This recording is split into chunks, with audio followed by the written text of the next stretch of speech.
Hey y'all, today we're going to take some notes over a skill set that's important for you to know for Unit 1. You were, of course, asked to do this on the pre-assessment. You'll be asked to do it again on the post-assessment several times for like homework assignments.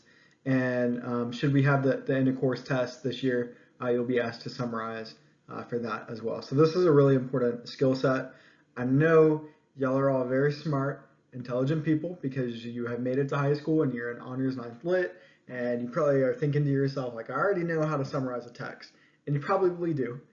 This is a really basic skill, but it's important that you know the details of what it is we're looking for, and more importantly, to think about what summarizing is not.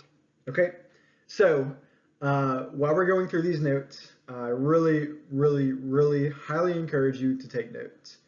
So you need to get out a piece of paper, pencil, pen, something like that, so you can take notes down. Just a little insight. When I'm back, we will be taking more notes. It's going to be a reoccurring thing that happens throughout the year. When I take notes, or I'm sorry, rather when you're taking notes, there's a few things you need to listen out for. When I pause and kind of emphasize something, you need to take notes on that. When I spell something, there's not going to be a whole lot of spelling because this is based off of a PowerPoint. So you're going to see the words, but whenever I'm spelling something and I give it a definition, you definitely need to write that down. Whenever I give you a list of things like 1, 2, 3, you need to list off those things as well.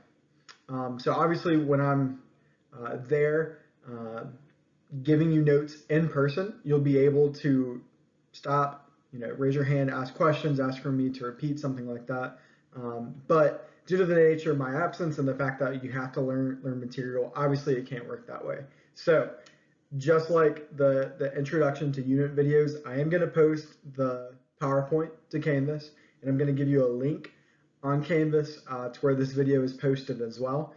Feel free to watch the video again, pause it whenever you want to, rewind, stop to take notes, anything like that. But this time, go ahead and get something out so you can take notes if you haven't done so, and we'll go ahead and begin. Okay, summarizing is basically taking a text and putting it into your own words by only giving the most crucial of details. That's what summarizing is. And I know y'all know that, but there's a few things that you need to think about doing and a few things that you need to avoid doing. So first, the things to do. 1, make sure you include all main points or key narrative events. So when we're talking about an informational text, something that's nonfiction, that's not necessarily like a story in nature, you need to think about the main points. I know many of y'all were probably taught to write essays using the 5-paragraph essay and probably 5 sentences per paragraph, right? I know I was. I'm sure a lot of y'all were as well. But if you think about that specific paragraph, right? The first sentence is the topic sentence. Then we have 2, 3, 4 sentences. 2, 3, and 4 are all about giving evidence about that topic sentence, right? And then the last sentence, of course, is the conclusion sentence, and it's transitioning to the next paragraph. But so many writers of informational text write that way. Not necessarily just 5 sentences, but the very first sentence in a paragraph is almost always the introductory sentence, the one that's telling us what the rest of that paragraph is going to be about. So when you're looking and you're trying to summarize an informational text, it's really helpful to think about, okay, what are the things that are talked about in each of these paragraphs? Look back at the first sentence of each paragraph and think about, okay, this is what that paragraph is about. That is one of those main points. So when you're summarizing an informational text, you have to include all of those main points. If someone were to read your summary of an informational text, they should be able to get all of the main points. Okay, so you're trying to do that. When you're reading like a story, like a literary text, there's going to be key events that happen. You need to make sure that you're including those key things. If you think about like a movie, There are certain scenes that you can leave out because they're not crucial to understand what's happening in the storyline. But there are other scenes where if you don't mention them, the storyline makes no sense at all. Those are those key events that have to be included. So when you're summarizing, you have to include the things that are important. Two, you're trying to give a bird's eye view of the subject. There are certain things that you have to include. If you don't, it's not truly giving an accurate picture of what the text is that you're summarizing. So things not to do. One, do not give overly specific details, okay? You're not trying to reword the text in your own words. You're trying to boil it down to the basic necessity of what it is. And one of the ways that you kind of strip the fat away from the text itself is to not be specific with details, okay? Now, there are some details that are crucial to mention to understand something, okay? So if you think about the story of Jack and the Beanstalk, if Jack climbs up the beanstalk and he only meets a person there, instead of meeting a giant atop the beanstalk, like the difference between a giant and a person, that's a pretty specific detail. So you're going to want to mention that it's a giant. Otherwise, the story doesn't really make sense. But if we were to talk about, yes, and this is in your summary paragraph, the giant had brown hair and he was 8 feet tall and he had 6 toes on one of his foot. Like those are overly specific details that you do not have to, you should not include in a summary. Okay. Another thing which is really important for the purposes of this class, for the purposes of the end of course test, when you're summarizing something, we're not looking for your opinion of it. Okay. So we're not trying to get you to evaluate the text. You're just trying to give a snapshot, a bird's eye view of what it is. Okay? So those are things to do, things not to do. I know y'all know the things to do, but make sure that you are not doing those things that I'm telling you not to do. All right, so we need to talk about the difference between being objective and being subjective. So the last thing I mentioned on the previous slide, when you're summarizing, you are not supposed to give your opinion. That's where objectivity and subjectivity come in. To be objective is to be neutral, to not give an opinion. To be subjective is to be opinionated, to speak from your own point of view. Okay? Now, it's difficult to always be objective about something, but it's crucial when we're summarizing for our purposes to stay neutral. And what I mean by staying neutral is you're not evaluating something. So I put this picture of the Avengers. So I'm going to speak objectively about Marvel. Okay? Marvel is a superhero franchise made into a bunch of movies. There's oftentimes interconnected plots between different movies. It made Marvel and Disney a lot of money, and many people enjoy those movies. Okay, everything I said is objective. It's neutral. Those are all facts. Okay, now I'm going to be subjective. I'm going to give my opinion. All right, Marvel movies are garbage. They're not good. They all follow the same plot line. A hero comes along, maybe meets up with other heroes. Then a bad guy comes. The bad guy beats the hero. But wait, there's more. The hero, I don't know, gets a message from his girlfriend or something. And then suddenly the hero is back.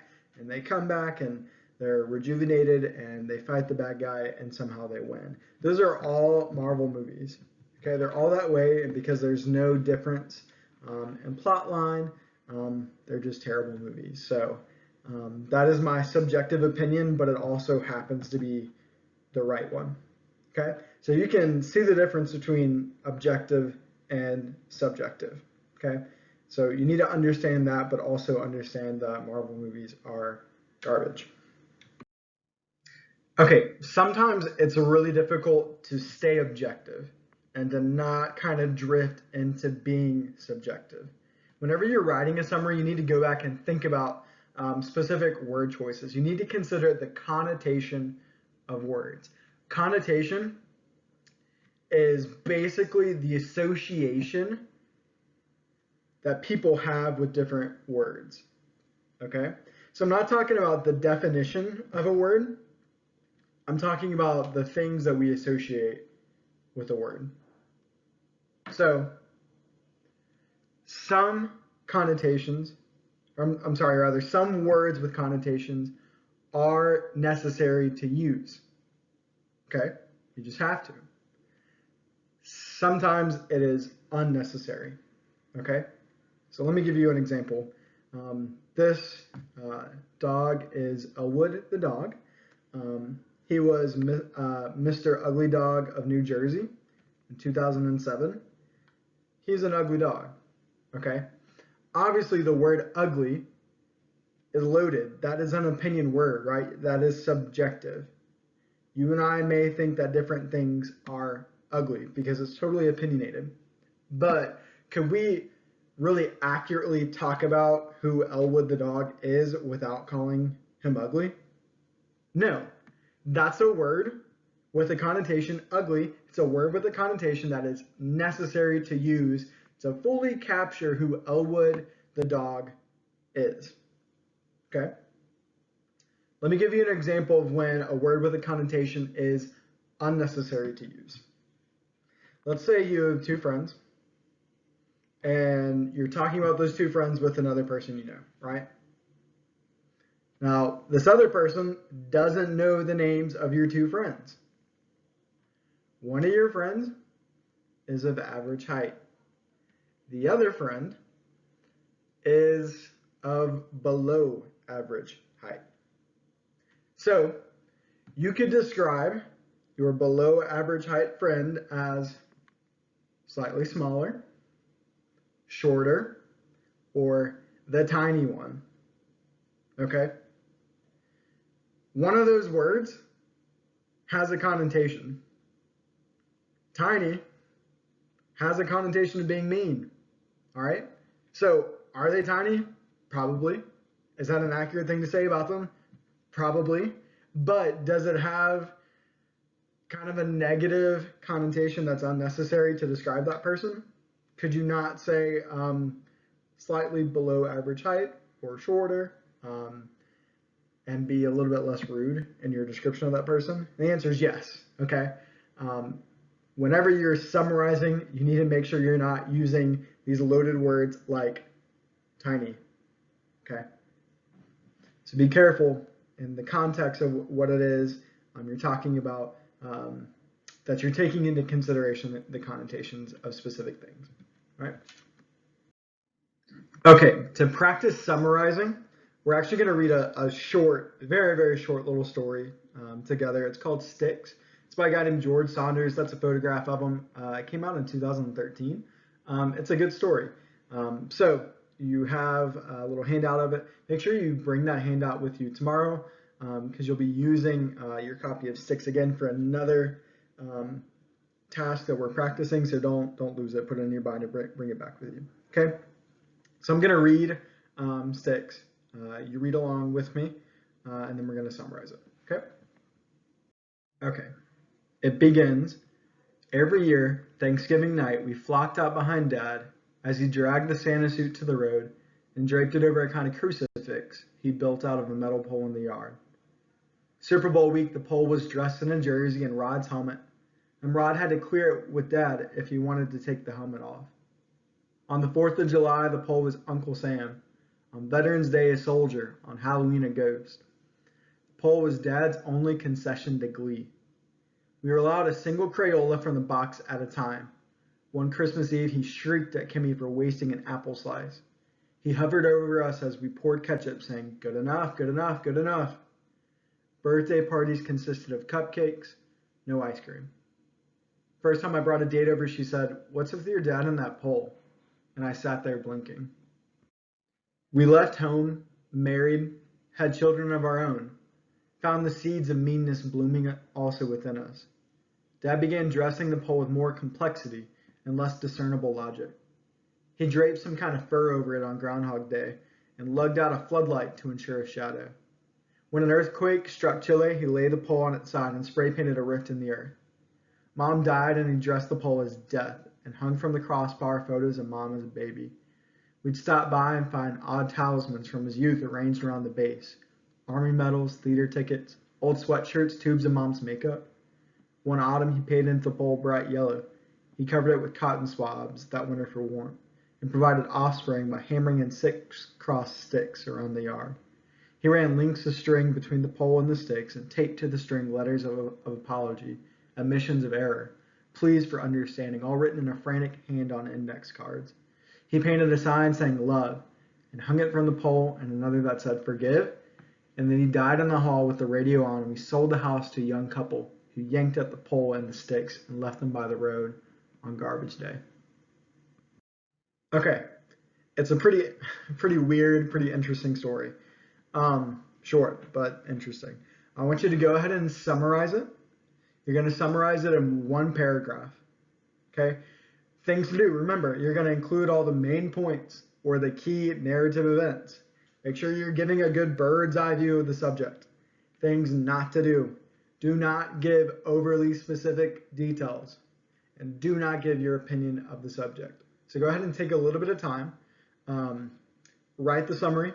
When you're done, the sub's gonna pause the video. When you're done, go ahead and look up at her so she knows when to move on. Okay, you've written your summary. So now I want you to check with a partner, just someone close by to you, turn next to them. And I want you to ask yourself, you're reading their summary, they're gonna read yours, and they're gonna think about, okay, did your partner include all key events of the narrative? Is there anything left out? Did they give a bird's eye view of the subject? Did they mention any too specific details? Were there any words that show their opinion of the story or of the characters? And is there any unnecessarily used words with connotations? Okay, so go ahead and read over your partner's summary. Have that conversation with them, and then go back and cross out, fix stuff that needs to be fixed. Okay, for the rest of the class period, you're going to be reading 2 different pieces. One is a piece called Death by Scrabble. It's a literary text, it's a short story, a little bit longer than Sticks, but still not very long. Second, you'll be reading an informational text called Are Humans Really Headed to Mars Anytime Soon? So you're going to be reading both of those pieces and creating summaries. That's going to be a homework assignment. The sub will give you more details about where you turn that in and how and when it's due. Both of those texts should be uploaded to Canvas, so look for them there. Okay, that's it. Have a good rest of your day.